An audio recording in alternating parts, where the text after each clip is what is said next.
This is a heartbreaking case, it really is. No parent should have to live through.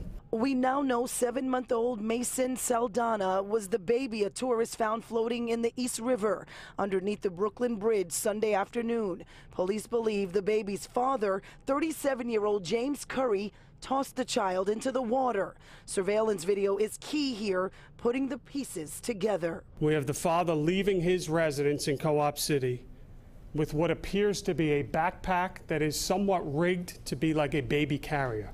We believe at this time that the child was deceased in that 24-hour period, and now the father is taking the child out of the residence.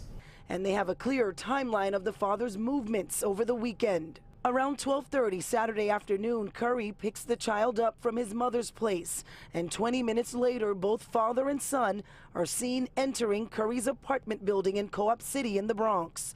The child appears to be fine, but 24 hours later, we have the father walking in Lower Manhattan. We have in the area between the South Street Seaport and the downtown heliport, walking towards the East River. At that time, he is carrying that same backpack. On Monday, when Curry fails to drop the child off at daycare, the mother starts a series of calls and text messages. By Monday night, it starts out as a call to report the child was not dropped off at daycare. At some point, the mother brings up on her own that she heard on the news about a child in the water, and she fears the worst and starts crying. I don't think anyone could listen to the call without their blood curdling.